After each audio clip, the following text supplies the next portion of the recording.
Eggulu n'ensi kubanga akyatukuumye era n'atuwa obulamu.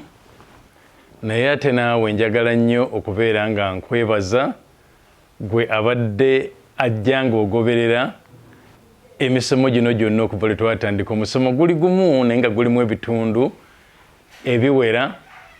Nabagamba nti omusomo guno gulimu ennyingo 6 naye tuli ku nnyingo kati ey'okutaano egamba nti okutuukiriza ekigendererwa kya Katonda eri obulamu bwo kiriko empeera nnene ddala. Twajja nga tulaba mu kitundu ekyasooka nayogera ku Nebukadduneeza, mu kitundu ekyaddako ne njogera ku mwenzi Lakabu, nga bo bonna tulaba nti Mukama Katonda yabawa empeera, yabasasula olw'okutuukiriza ekigendererwa kye. Kati olwaleero ngenda kubeera nga neeyongerayo, kati tuli ku kitundu ekya 38. Kitundu kya 38 naye weebuuze wakalaba bimeka, wakagoberera bimeka. Bw'obeera ng'ebyasooka byakuyitako oba nga waliwo ebyakuyitako, kola kye bayita okusubscribinga. Genda osubscribinge, ojja kusobola okubeera ng'ofuna emisomo gyonna gye tuzze nga tuyigiriza okutuuka ku kitundu kino ekya 38. Ate bw'obeera ng'olina ne muntu gwe wandiyagadde abeere ng'agoberera, musindikire tuyigire wamu. Okutuukiriza ekigendererwa kya Katonda eri obulamu bwo kiriko empeera nnene ddala. Olwaleero ngenda kwogera, kye ngenda okwogerako olwaleero nange nkimanyi kikalubo. Kikalubo n'olwekyo kikwetaagisa okugoberera obulungi, ate si kyokka n'okusaba Omwoyo Omutukuvu abeere nga akugaziyiriza ebintu bino. Nkimanyi kizibu, buli omu akirinako endowooza ezitali zimu, naye nze ninayo endowooza gye njiggyeeyo gye njagala. Ngenda kwogera ku musajja ayitibwa Yobu. Yobu yatuukiriza ekigendererwa kya Mukama eri obulamu bwe, ye yakituukiriza. Kati ekyebuzibwa kigendererwa ki Katonda kye yali alina, kye yali ayagala Yobu asobole okubeera ng'atuukiriza. By'ebiwandiiko bitulaga yatuukiriza. Tekyali kyangu Yobu okutuukiriza ekigendererwa kya Mukama eri obulamu bwe, tekyali kyangu, kyatwala omuwendo. Naye ate ku nkomerero Mukama amusasula kinene, amukubisizaamu mu byonna, n'amuwa empeera kubanga ye Katonda asasula empeera. Kaakati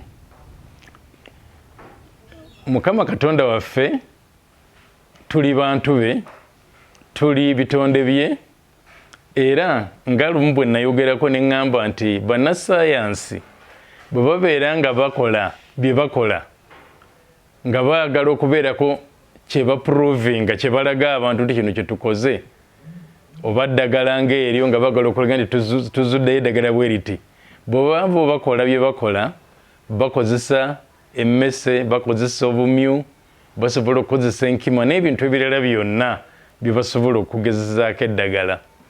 Naye Katonda waffe ye bw'aba alina ky'ayagala okulaga, tagezeseza ku nkima, tagezeseza ku mmese oba ku bumyu. Ye ffe abantu be yatonda, ffe tubeera ebikozesebwa kwalagira ekyo ky'ayagala okulaga. Kati mu mbeera eno ebiwandiikibwa bitulaga nti Sitaani ne Katonda baalina okwogerezeganya, waliwo enjogerezeganya eyagenda mu maaso, nga Sitaani alina by'agamba ne Mukama alina by'agamba, naye ne bamaliriza nga waliwo ekituukiddwako. Katonda yayagala okulaga Sitaani nti eriyo abantu abasobola okukkiriza Katonda ne bamunywererako ne babeera nga bayita mu buzibu obwenkana butya ne basigala nga tebeeganye Mukama. Katonda ng'ayagala okukiraga Sitaani, nga ne Sitaani naye takikkiriza nti omuntu asobola okuyita mu bizibu nga Yobu bye yayitamu, naye n'asigala ng'akyanywezezza okukkiriza kwe mu Katonda. Kati ekigendera kya Katonda kyali ki? Kulaga Sitaani nti abantu abakkiririza mu Katonda basobola okusigala nga banywevu mu Katonda, basobola okusigala nga bamukkiririzaamu ne bwe bayita mu bizibu ebitali bimu, ne bwe bayita mu bigezo ebyenkana bitya. Ekyo kyekyali ekigendera kya Katonda. Yobu gwe yakozesa ng'ekikozesebwa, Yobu n'atuukiriza ekigendera kya Katonda, era Katonda n'amaliriza ng'amuwadde empeera, ng'amukubisirizzaamu mu ebyo bye yali afiiriddwa byonna. Yobu essuula esooka etulaga nti Yobu teyali musajja mwonoonyi, byonna ebyamutuukako tebyamutuukako lwakuba yali mwonoonyi, yali musajja atya Katonda, nga ne Katonda amuweera obujulizi. Era mu bujulizi obwo Katonda bwe yaweera Yobu bwe bwaleetera Sitaani okusiikuuka, n'agamba nedda, Yobu akwagala lwakuba olina by'omuwadde, naye bimugjeeko, nzikiriza mbimuggyeko olabe bw'ataakwegaane. Nga Mukama ayagala okulaga Sitaani nti abantu basobola okunywerera ku Mukama newankubadde bayita mu mbeera enzibu ezenkana zitya. Katusome Yobu essuula esooka. Olunyiriri olusooka luga nti awo waliwo omusajja mu nsi Uzi, erinnya lye Yobu. Era omusajja oyo yali yatuukirira era nga wa mazima era ng'atya Katonda ne yeewala obubi. Yobu teyali mwonoonyi, ebyamutuukako tebyamutuukako lwakuba mwonoonyi. Yobu teyaliiko kikolimo, ebyamutuukako tebyamutuukako lwakuba yali mukolimire nga ennaku zino abantu amu bwe babiyigiriza. Teyali mwonoonyi, teyaliiko kikolimo, naye Katonda yalina ekigendererwa okukkiriza ebintu ebyo bituuke ku Yobu. Katonda yayagala okulaga Sitaani nti eriyo abantu abanywerera ku Katonda si nsonga mbeera ki mwe bayise. Olw'okubiruga n'azaalirwa abaana ab'obulenzi 7 n'ab'obuwala 3, be baana 10, ab'obulenzi 7, ab'obuwala 3. Era ebintu bye byali endiga 7, n'eŋŋamira 3,000, n'emigogo gy'ente 500, n'endogoyi enkazi 500, n'abaddu bangi nnyo nnyini. Omusajja oyo n'aba mukulu okusinga abaana bonna ab'ebuvanjuba. Yali atya Katonda ate nga mugagga ng'alina buli kimu, nga kitegeeza osobola okuba nga otya Katonda ate n'oba ng'oli mugagga ng'olina buli kimu. Naye ebyo byonna yadde Yobu yalina ebintu ebyo ng'era atya Katonda, waliwo ebyamutuukako ebitaali birungi, embeera ezamutuukako ezitaali nnungi.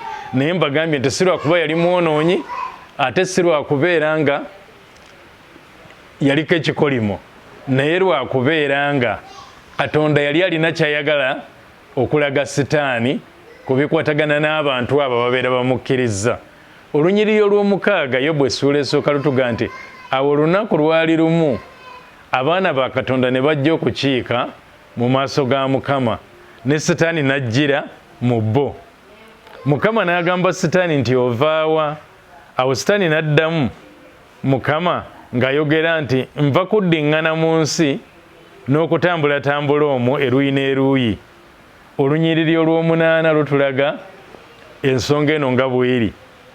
Mukama n'agamba Sitaani nti olowoozezza ku muddu wange Yobu, kubanga tewali amufaanana mu nsi, omusajja eyatuukirira era ow'amazima atya Katonda ne yeewala obubi. Ebiri mu lunyiriri olw'omunaana Katonda bye yayagala okulaga Yobu, bye yayagala okulaga Sitaani, mu nsonyiwe si Yobu naye bye yayagala okulaga Sitaani. Yayagala Sitaani abeeko ky'ategeera ku Yobu.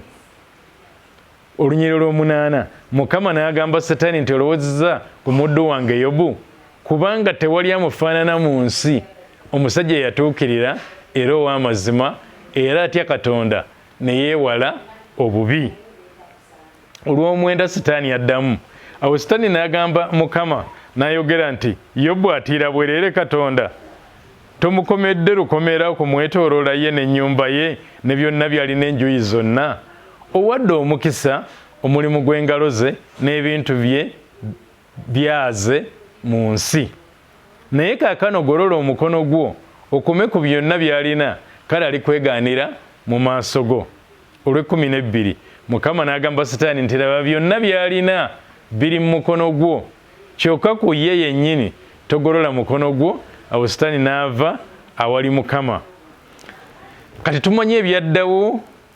Sitaani Mukama amuwadde ebbeetu, amuwadde olukusa okuzikiriza ebintu bya Yobu byonna bye yali alina. Okuva ku lunyiriri lw'e13 tulaba ng'ebintu byonna Yobu bye yali alina, ebyobugagga, ente, ki byonna n'abaana, nga bonna bazikirizibwa. Sitaani yabazikiriza kuba Katonda yali akiganyizza, ayagala kulaga Yobu, manya ayagala kulaga Sitaani nti Yobu tasobola kuneegaana, ne bw'abeera nga byemuwadde bimuvuddeko ajja kusigala nga anzikiririzaamu. Kaakati tulaba nti ebyo byonna bye byamala okubeerawo, tukyali mu ssuula eyo esooka, bategezezza Yobu. Kansome olw'e19 ebyawaggulu mbirese, waga nti bw'oba otandikidde kale ku lw'e18 luga nti yali ng'akyayogera, omu ku bantu abali bazze okugamba Yobu yali ng'akyayogera, omulala n'ajja n'ayogera nti batabani bo ne bawala bo baali nga baliira era nga banywera omwenge mu nnyumba ya muganda waabwe omukulu. Kale laba embuyaga nnyingi ne zijja nga ziva mu ddungu ne zikuba ensonda ennya ez'ennyumba n'egwa ku balenzi era bafudde. Nange nzekka nze mponyeewo omuntu omu okukubuulira. Kati twagala kulaba Yobu akola atya. Olunyiriri olwabiri okutuuka ku 22 waga nti awo Yobu n'agolokoka n'ayuza omunagiro gwe n'amwa omutwe n'avunnama ku ttaka n'asinza. Byonna nga bimaze okugenda, obugagga bwe bwonna nga bugenze n'abaana be nga nabo bonna bafudde baweddewo, Yobu amawulire bwe gamutuukako n'abeera ng'avunnama ku ttaka n'asinza Mukama ng'akabonero akalaga nti nsigadde nga Katonda akyali Katonda wange newankubadde byonna binvuddeko. Ekyo Mukama kye yali ayagala Yobu akirage eri Sitaani ti ebintu ne bwe binaaba binvuddeko kababeere baana bange nga basaanyiziddwawo era nja kusigala nga nkyasinza Mukama. Olwabirimu n'ayogera nti nava mu lubuto lwa mmange nga ndi mwereere era ndiddayo nga ndi mwereere. Mukama ye yawa era Mukama ye ajjawo, erinnya lya Mukama lyebazibwe. Mu ebyo byonna Yobu teyayonoonanga so teyavuma Katonda busirusiru, teyavuma linnya lya Mukama, yasigala akyamusinza ng'agamba byonna bye mbadde nabyo Katonda ye yabimpa era Mukama yabimpa yabiggyeewo.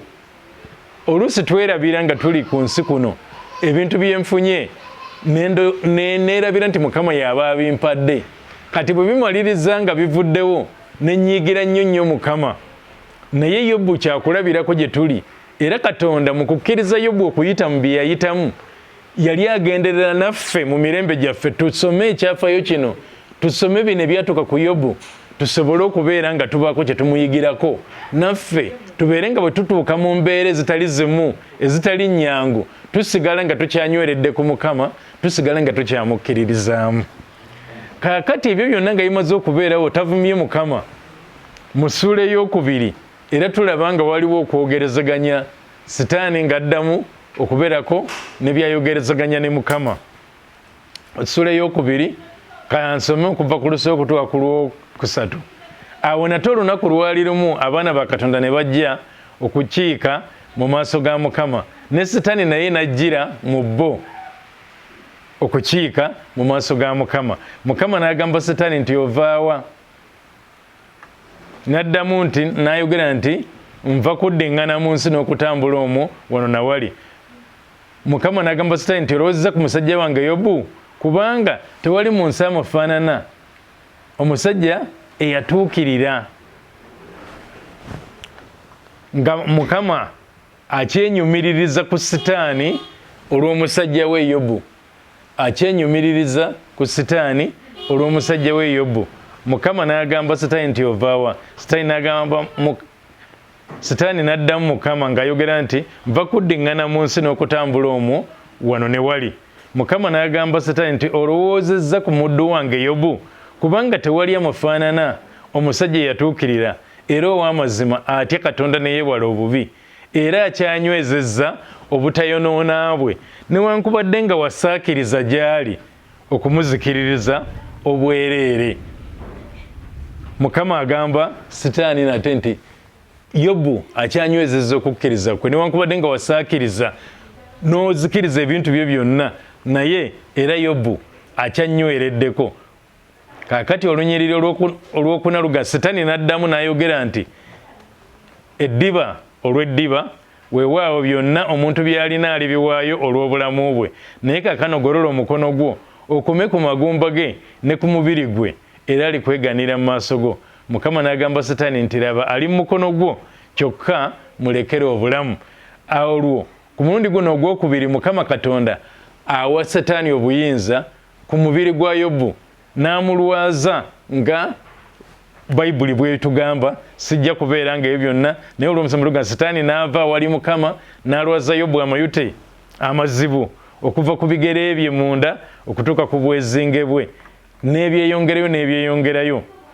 Tumanyi nti ekiseera kyatuuka ne mukyala wa Yobu n'abeera nga naye alina by'amugamba, amugamba okwegaana Sitaani olw'omwenda luga manya okwegaana Mukama olw'omwenda luga nti awo Mukama olw'omwenda luga nti awo mukazi we n'amugamba nti okyanywezezza obutayonoona bwo, weegaane Katonda ofe. Yobu n'addamu naye n'amugamba nti oyogera ng'omu ku bakazi abasirusiru bwe boogera, owa tunaaweebwanga birungi mu mukono gwa Katonda ne tutaweebwa bibi? Mu ebyo byonna Yobu teyayonoona na mimwa gye.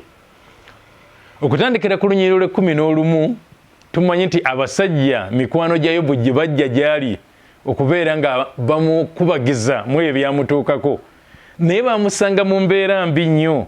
Ekiraga nti bamusanga mu mbeera mbi nnyo, olunyiriri lutulaga nti bwe bajja gy'ali, olunyiriri lw'13, nti abo baatuula wamu naye ku ttaka ne bamala ennaku 7 emisana n'ekiro, ne batabamugamba kigambo kuba balaba ennaku ze nga nnyingi nnyo. Bajja kumubudaabuda, bajja kumubeera nga bamuzaamu amaanyi, naye embeera gye bamusangamu baamala ennaku 7 nga teri amunyega, emisana n'ekiro nga bamutunuulidde butunuulizi, ng'ebigambo bibalemye we babitandikira. Ekyo kikulaga embeera Yobu gye yali alimu. Naye lwaki yabituukamu? Katonda yalina ekigendererwa ekyokulaga Sitaani nti omuntu asobola okubeera nga annywererako, anzikiriza asobola okunywererako ne bwayita mu mbeera enzibu. Ekigendererwa ekyo Katonda yakikola okulaga Sitaani, naye nga Yobu gwakozesezza ng'ekikozesebwa. Bangi nnyo nze naawe osanga tetwandyagadde kibe bwe kityo, naye nabagambye nti Mukama ye takozesa nkima, takozesa mmese, takozesa bumyu, naye bw'aba alina kyayagala okulaga ffe ffennyini abantu beffe bakozesa ng'ebikozesebwa okubeerako kyalaga ensi. Era bw'atyo yakozesa Yobu ng'ekikozesebwa okubeerako kyalaga Sitaani. Naye tumanyi nti ebyo byonna ebyamala okubeerako Yobu mu ssuula eya-42 mu kitabo kino ekya Yobu, essuula eya-42, Mukama yaddizaawo Yobu byonna ebyali bimugenzeeko. Njagala tusomeyo ti Mukama yamuddizaawo, kuba oyinza okuga nti naye n'amukkiriza n'alwala okumala ebbanga ly'otomanyi oba lyali lyenkana litya.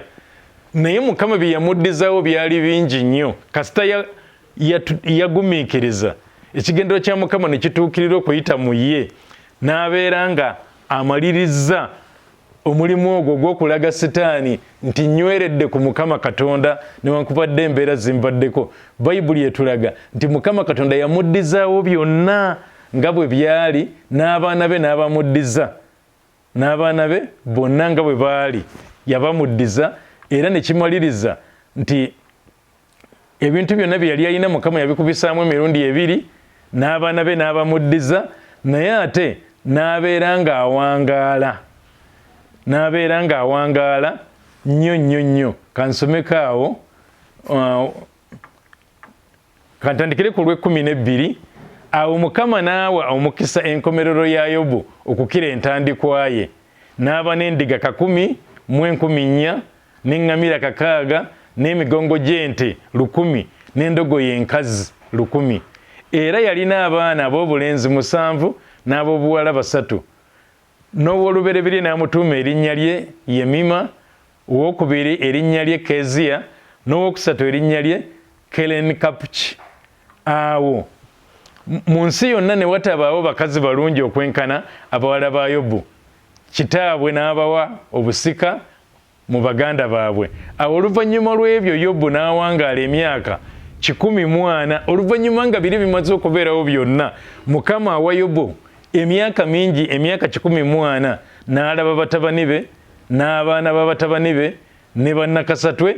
Awo Yobu n'afa nga mukadde, ng'awezezza emyaka mingi. Osanga senga Yobu teyatuukiriza kigendero kya Mukama ekyo eky'okubeera nga Katonda gwakozesa okulaga Setaani nti abakkiririza mu Katonda basigala banywevu ne bayita mu mbeera ezitali nnyangu, osanga Yobu teyandiwangadde emyaka gino gyonna. Naye Yobu bwe yatuukiriza kigendero kya Katonda, Katonda yamuddizawo ebintu bye byonna, ate n'amuwa n'obulamu n'awangaala emyaka giri egyasooka ng'ogigyeko, naye n'awangaala emirala 140 ng'ebyo byonna bimaze okubaawo. Okutuukiriza kigendero kya Katonda kuliko empeera nnene ddala eya Yobu tugirabye gye yafuna, era n'okwogerebwako mu bantu abo abanywerera ku Mukama, ayogerebwako mu byawandiikibwa ebirala bingi nnyo.